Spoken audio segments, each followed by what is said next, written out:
Hello, Judith here. When I was thinking about what to do a video on today, I decided that I would share my journey of this weekend. Not in great and glorious detail, but just to give you some ideas about how you can move from a negative mood towards, on the way to, a more positive mood. And I have a load of techniques which I teach to clients and use myself, but sometimes the more gentle, slow approach is better, I think. So I had, let's call it a challenging Friday. Nothing major happened, nothing to worry about, nothing. It just was challenging. And by the end of the day, I was very tired.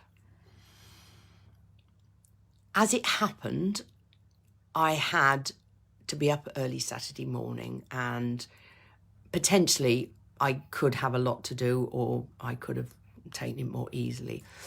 And guess what? I did the let's be busy all day route, because then I don't have to think about the challenges of Friday and how they've affected me. So I did the busy. I suppose the advantage I have as a therapist is that I know what I'm doing most of the time. And I know that busy is not the answer. It's an avoidance technique and not to be recommended. But if you find yourself doing it, don't beat yourself up. Just move out of it as quickly as possible. What busy gave me on during the day on Saturday was the ability to just avoid thinking about anything that I didn't want to think about. And I was finished with the busy quite early, so I had already planned, because Netflix had sent me a nice email saying that Little Women, the latest version of, was now on Netflix, and I'd already agreed with myself that I would watch it on Saturday evening. So I settled down to watch it. Now, for me, Little Women is huge, because it was my favourite childhood book and it was my go-to every time I was upset. And yes, even then I think I knew it was a very idealised view of family life, but it was safe and warm and lovely and cuddly, and it worked. So my coping mechanism as a young child and early teenager was Little Women. And I don't know how many times I've read it, but it always worked. So it's just interesting and not a coincidence that it popped up this week, and I watched it on Saturday. And I felt a little bit sad because I'd had quite a good weep when I went to bed on Saturday evening, but it was okay and I slept. And the sadness was still there on Sunday morning, and I made the decision that I didn't want it there, but yeah, I didn't want to use any of the techniques I could have used to get rid of it. So I started thinking about Little Women and the solace that it had given me as a child and again this weekend. And that moved my sadness into nostalgia. And nostalgia can be quite sad, because obviously I was thinking about my childhood, and it can be quite sad when your parents have, in my case, left far too early. But thinking about my childhood made me remember the good stuff. Not the times when I was upset and had to turn to Little Women, but the times when I was really happy.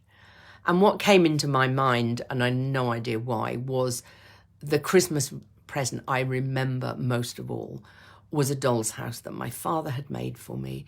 My mother had decorated with offcuts of wallpaper and carpeted similarly and made little cushions and little pleated lampshades. And it was lovely. It was wonderful. And it was all the more wonderful because it was made for me. And that just led to a whole host of good memories and to being grateful for the childhood that I had, Wasn't perfect, nobody's ever is, but basically it was a good childhood. And the thing I am most grateful for, and I still don't know how they did it, I have some thoughts, but I'm not totally clear. My parents gifted me with self-belief. And it's been challenged over the years greatly. And sometimes it shrunk down to a tiny, tiny little seed that was hard to find. But I've always been able to find it and regrow it.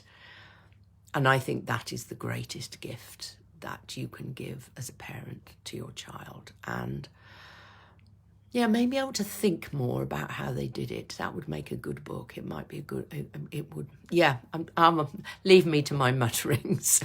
I'll think about that offline. So, to summarise, it's okay to do the busy, as long as you know that you mustn't do it for too long, because it believe me, become a way of life. And I have been there. If I keep myself busy from the moment my eyes open to the moment I go to bed, then I will sleep the sleep of the exhausted, which is not a good sleep, by the way. So similarly with wallowing, it's okay to wallow. It's okay to just, sit in front of Netflix and wallow, or whatever your preferred wallow is. But again, with the intent that it's not going to carry on. And then trying to move from the mood that you're in whatever way works for you, towards gratitude. Now, mine was via nostalgia, but you can go straight to gratitude. What's the one thing that you are grateful for today? Maybe you find 2 or 3. And once we start to feel grateful, we start to feel more positive. And I'm now in that positive state of gratitude, which I know I can then move on to something even more positive. So, the musings from me about my weekend, I hope they have been helpful.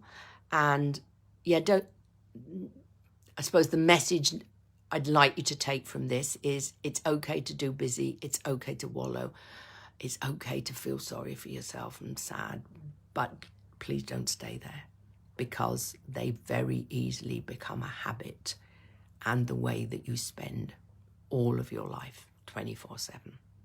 Okay then, that's me done for now, and I will be back soon with some more musings. Okay then, take care. Bye.